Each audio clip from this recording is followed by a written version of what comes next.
There's little to nothing I can say about Pink Floyd that hasn't already been said. This band has changed my life. Without them, I wouldn't be here right now. Without their music, I wouldn't be the person I am today, and I'm extremely grateful for the influence they've had on my life. Everyone knows the iconic Dark Side of the Moon, Wish You Were Here, and The Wall, three staples of their entire discography that if any other band in the world created it, they'd be massively successful as Pink Floyd is right now. There's one album, however, that's sandwiched right between Wish You Were Here and The Wall that I believe is their most culturally relevant, and in spite of the fact that it's less popular than their big three, I'd still argue that it is far greater than maybe even Dark Side of the Moon. Animals is an Orwellian nightmare that sees the world for what it truly is at this point. People are used and abused by a system that doesn't like them. It doesn't even care about them. It takes them, extracts any sort of profit from them, any sort of labor, and discards them. That's how we're all treated in this world. And Animals points it out perfectly, plain and simple. And I think the fact that this band, this commercially massive band, was able to come out and say this before they eventually broke up in 1980 or so is a testament to how great they are, but also how important this subject matter is. Now, the subject matter of Animals has been explored before in many other Pink Floyd tracks and on their previous albums. You know, you've got the subject of money and war in Dark Side of the Moon, but you also have those subjects here. It's mostly explored on a lens of, okay, this is the problem. We need to solve this problem. You know, for example, money on Dark Side of the Moon, it's explored as it's satirical, we're going to play around with this. But on Animals, it's explored as, these people suck. There is greed here. This is what's going to kill us all in the song Pigs, the three different ones. It's amazing how the band was able to take earlier concepts that they explored and expand on them so largely on this album. What I think makes this album so culturally relevant at this moment, especially in America, is class conflict. You know, people nowadays are mistreated. Their work seems to be purposeless. People don't know why they're working when our government is run by certain people, and there's a lot of evil people around right now. It really makes you realize, my God, these guys were right. And this album is almost 50 years old. The first track on the album, excluding the bookends of Pigs on the Wing 1 and 2, is Dogs. Dogs is a lengthy piece. Almost like a father and son talking to each other, or a father talking down to his son, and then his son coming back and rising up against his father to say, no, you're wrong. We need to do something differently. The father in this case is David Gilmour, and the son in this case is Roger Waters. Dave talks about needing to look over your shoulder and be paranoid and screw over people because you don't want to be the one who gets screwed over. And then Roger sees that and asks, why would I do this? I don't know what people are going to do. I'd rather have trust in somebody else than the system that you guys are upholding and implementing in my life. So he actively rebels against his father. There's also a metaphor of being dragged down by the stone. Now, this could mean any number of things. This could mean they get consumed by their work, they get consumed by money, or they're just straight up killed and their life is no longer meaningful and they can't have profit extracted from them, so the system just discards them. Now, what happens to Dave is he is dragged down by the stone. Roger sees this problem and sees that, okay, he got dragged down in spite of the fact that he worked for this system. He did everything he could to make sure it was like this, and he set me on a path to be like him. I can't follow this path because that is my same fate. So what he says is, I'm not going to do this. I'm going to make my own road for myself. And something else that happens is he acknowledges that he still has to fight because at the end of the day, he's still a dog. even though he's a stray now. Roger decides to carve out his own path and decides that, you know what, maybe it's better if we help others instead of just looking out for ourselves, looking out for the man and the interest of the people above us. Because at the end of the day, we're all we have. The music on this track is phenomenal. I could glaze Gilmore's playing all day. I could talk about how great he is with the guitar and Rick Wright's keyboards, especially for the position he was in later on the wall and being insulted and having the cocaine habit. Rick Wright really shines here with the sound effects and the mysticality of it all. It's really a great track, and in spite of the fact that it's 18 whole minutes long, so it will never receive radio play, it is still one of the landmark Pink Floyd tracks, and I'd argue it could be one of their best. It could be one of their best, but there is still bits to this album that I would say are maybe a little bit better, that I'll get to in a minute. But Dogs, overall, the meaning behind it that I derive from it is we can't support this system that doesn't like us, that doesn't care about us. Because what it'll do is it will take everything we produce, use it for itself, and discard us personally. And I don't know about you, I don't want to live that life. I don't want to live for something that doesn't benefit me and doesn't care about me. You know, that's an abusive relationship. So Roger realizes that and tries to, I almost think he wants to convince his father in the voice of Dave that this isn't the way that we should go. But maybe Dave doesn't want to listen to him. Maybe Dave is talking down to him and saying, you have to look over your shoulder, you have to be paranoid, you have to work with the system. And Roger just doesn't have any of it, so he runs away, and now he's a stray. Which leads me to my next idea, where I think that Roger sees the pigs, and he realizes these guys are the real threat. They're the real problem. The next track on Animals, Pigs, 3 different ones, explores a lot of themes of anti-capitalism. I think that Roger Waters' work as a vocalist, as a lyricist, really shine through here. Not so much as a bassist, because I don't think he was actually the bassist on this song. Or maybe that's Sheep, if I'm remembering incorrectly. The idea behind the entire song is that there's a single group of people who own absolutely everything. They control everything. They take advantage of everything. And they contribute nothing to society. And they're going to kill us all. Those are the pigs. Now, there are 3 verses to this song. The first verse is about nobody in particular. It's really kind of a shout at the capitalist in general, or the oligarch. And I mentioned earlier how Waters' lyrics were prophetic in a way. Well, it's also prophetic here because America, about some 3 or 4 years later after this album was released, America fell hook, line, and sinker for Reaganomics and elected Ronald Reagan president. So we've got that, and I'm probably going to have to change the lighting here in a minute because it's getting dark out.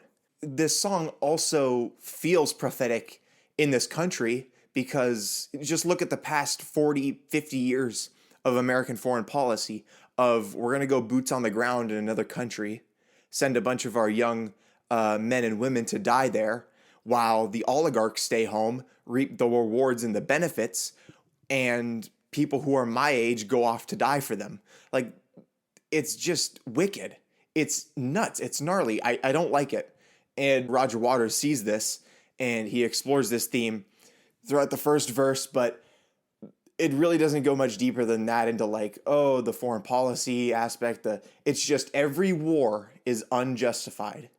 It's always started because somebody feels that their greed is insatiable. The second verse is directed at none other than the Iron Lady herself, Margaret Thatcher, who just a wicked woman. I mean, I'm not from the United Kingdom, and I don't really know what goes on over there politically, but I read about them every once in a while in the news. And I just got to say, while I was researching this woman, I'd heard about her before, but my God, the things she said. Like, sometimes you look back in here, you look back and you hear some of these people speak, some of these people who have been long dead. She died like 13 years ago at this point. And you hear some of the things that she says, and you just go, wow, you ate your words. You really ate your words, because the world that we are in right now is almost thanks to Margaret Thatcher, at least in the United Kingdom, because she, voted to defund social programs. She made it impossible to grow. She saw privatization as the future instead of the past. And, this really shows you that certain people don't understand how government works or even desire for government to work differently for everybody. All she saw in the government was a business model that failed to make money. So she resorted to, we're just going to exploit the fact that people are going to need some of these things. When you don't understand how the system that you're a part of works, you appreciate it a lot less. And you start to wonder, well, what's the purpose of this? What's the purpose of that? And actually, you don't even wonder what the purpose of things are. You just say, we don't need that. Get that out of here. And then we have troubles. We have revolutions. We have political violence, which is not good. And I look at Margaret Thatcher and how she's talking about cutting social programs. And I see, the world today, with just had to turn on a light real quick because it's getting dark outside. Margaret Thatcher really has a lot in common with Elon Musk in the United States government, vowing the efficiency and cutting people off of social programs. The irony, and I do believe Roger Waters knew what he was talking about when he was writing this, because there had to be someone before Thatcher who he saw and was like, I'm gonna make a joke out of this. I can really write something for this. And when I do believe, I don't know, because Thatcher wasn't elected when he wrote this song, but somehow he knew that she would have that much influence. And it's just the genius of the lyrics. After this verse, there's a jam session that really is Pink Floyd at its finest. Rick Wright does not get enough credit for this album. And when I say he doesn't get enough credit, he gets a lot of credit already because of his masterful keyboard work, the soundscapes he builds. It's really amazing what he does with only a couple of motifs here and there that really drive this song forward. And the use of different kinds of keyboards. And I think he uses an acoustic piano here. It sounds like it, but when there's a moment in the music, not even just during the jam session, but during like the verses, when Roger finishes up singing, he does a glissando type thing on a keyboard, and it's just so perfect. It makes you really appreciate the work of this group. The third verse on Pigs is directed at one Mary Whitehouse, whom I knew the existence of, but I didn't know what she did prior to recording this video. And, this might actually be my favorite verse from this song. For a long time, I knew Margaret Thatcher was who verse 2 was directed at, but I really didn't know who verse 3 was directed at. And finding out more about this lady was really eye-opening, because you see a lot of the same things that this lady stood for in the United States today. Mary Whitehouse was an activist, a conservative activist, who believed that the United Kingdom was becoming godless.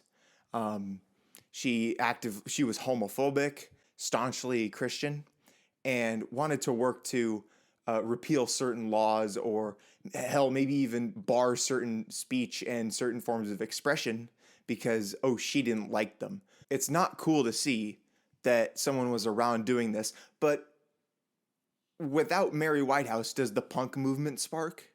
And she was really prevalent when punk was coming into the fold in the late 70s and early 80s.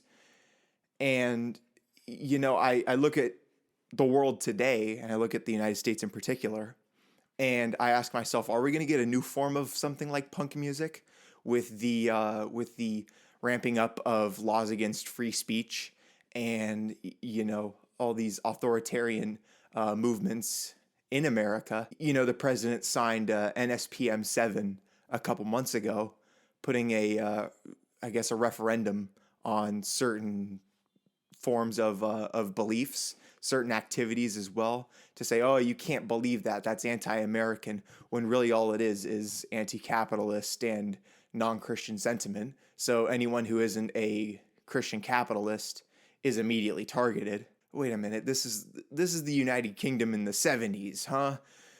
We've seen this story before, and we're about to get some really cool music. The third verse on Pigs is it's definitely my favorite, because upon researching and developing my ideas on this album further, I've come to appreciate just the subjects, the people who are behind a lot of these things.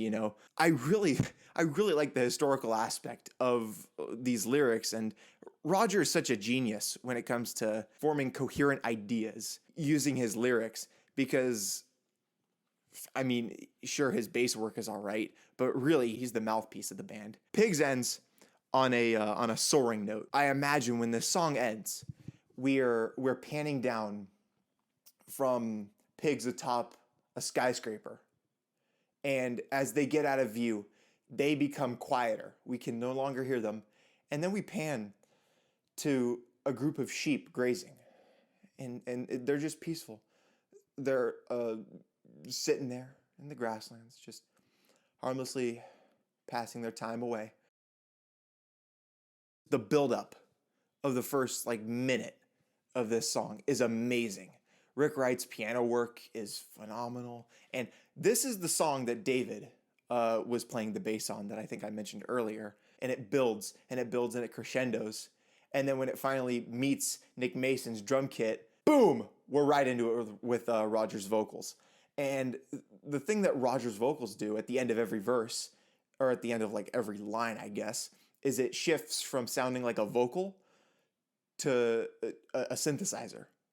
And I'd almost say the synthesizer sounds like an air raid siren, like an alarm saying, guys, there's danger here, there's danger. So whoever our protagonist is in Sheep is really trying to warn everybody else, saying guys, we are in imminent danger from the pigs and the dogs. We're going to die. And it's not we're going to die immediately. It is, you're going to die eventually, and you're going to die at the hands of this system, because the system, like I said earlier, does not care about you. It doesn't like you. It doesn't like what you can do. It only likes that you can make it money, and that you can make it work more efficiently, and that you can take other people and push them down further.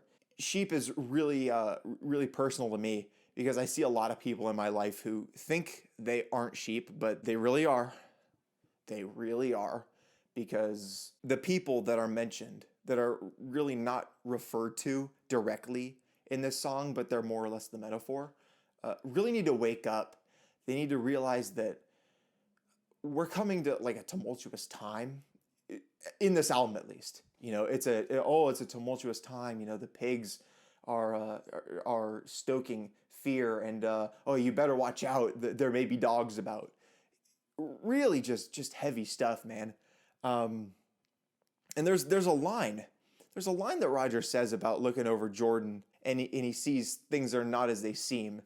And I always wondered why he would look over Jordan specifically. And I don't want to go too far into it, because it's really not related to this. It's imperialism, which is another vestige of the capitalist machine. But I would argue that the interest of the United Kingdom, and on a greater note, the United States, in the Middle East is very much pushed by imperialism and a need to constantly expand and exploit people for cheap labor. And Roger criticizes as well. He speaks about people who pretend the danger's not real, and they're willingly just following the next person in front of them into this corridor, the Valley of Steel, which is arguably a slaughterhouse, which is the end game of this system. It's going to take you going to take your wool off. It's going to take your body and it's going to eat you, and it's going to sell you for parts basically. Some of the sheep, the way I see it, some of them are in denial. They're like, "Oh no, this is just a bad dream," but Waters tells us it's not a bad dream. This is all completely 110% for real. And then we get into this jam session that, while it starts off really low and very just heavy, and you can really feel it, it builds up to what later turns out to be the conclusion of the song. It builds up to certain chords, and it's like you really anticipate this one chord afterwards, but then it doesn't come, and it comes back to being calm. So that's something I noticed after like listening to this album hundreds of times. You have this build, and then it crashes down, and it's silent, and it's quiet, and it's quiet. And you get back to the sheep grazing. I think it's Rick using certain sound effects and synth noises to really sell the feeling of urgency, of immediate danger. And I think about there's this moment where there's like a couple of alternating tones in the upper registers of the keyboard, and I think about like a submarine ping, akin to the one from Echoes a couple albums prior, but it's much different because it also descends while remaining up here. So it's like it has this sort of oblique motion to it. And then it comes the Lord's Prayer. They're like, you could hear faint voices that are really, really distorted, saying, "The Lord is my shepherd, I shall not want. He makes me down to lie in pastures quiet, and beside the stream the silent waters by. With bright knives he releases my soul." When you like look up what is said there, it says that they're mastering the art of karate. Anyways, once the prayer is about to conclude, he says, "Lo, we shall rise up, and then we'll make the bugger's eyes water." The sheep have now planned out their revolution, their attack against the dogs and then the pigs. They're gonna rise up, and then they're gonna make them beg for mercy. David Gilmour's guitar work here is phenomenal. The sheep overthrow the pigs, they overthrow the dogs, and they just go wild. The guitar solo is wailing, and it's these really, really high strum chords that make you feel like you're running down a hill. When I was in high school, I would bike home, and sometimes I'd listen to this album because I would get to about this point on this downhill on my ride home. So I just crest the hill. And as I start going down, Gilmour's guitar solo at the end of Sheep would play, and I'd feel so triumphant because this bike ride was 4 miles long, and it would take me 40 minutes to get home carrying my backpack. So, really good stuff. The bookends are really interesting because the Pigs on the Wing Part 1 opens the album, and Part 2 closes the album. Part 1 is very cynical and almost melancholic in its lyrics. It's just beautiful stuff. And it makes you wonder, like, this is a terrible world to be this is a terrifying world to be living in. Not a terrible world. The world isn't terrible. It's a terrifying prospect to think, "Oh, I'm scared, and if we don't care about each other, we're just gonna live our days out in misery, and then we'll die. And we're not gonna be able to protect each other from the pigs on the wing." But then Part 2 is much, much more upbeat, especially after a revolution. You know that I care, and I know that you care, and I don't feel alone or the weight of anything that might be dragging me down, the weight of the stone, as mentioned in Dogs. I think it's beautiful how a person can change through an album. And if there's one person I've seen change the most because of this album, it's me. If this was my introduction to Pink Floyd, I don't think I would have stuck with them. But this is easily one of the best Floyd albums, and I'd argue it's maybe their best. It's not my favorite though. Still really good. There's a video on YouTube. I'm gonna put it in the description. It's a mashup of Pigs on the Wing Part 1 and 2 with a guitar solo in between. Now, I don't know if this is like an official track or anything. If it is, please let me know. I love this album. This album is amazing from start to finish. From start to finish, and it's also a world class example of understanding songwriting. The way that Roger Waters is able to coherently stick ideas together for a long period of time and keep your attention is phenomenal. And the music is great. Of course it is. It's Pink Floyd. So I actually forgot to film an outro. So this is me after editing, and this is my brother wants to say something. Subscribe on the road to 1 billion. Let's beat Mr. Beast in this race.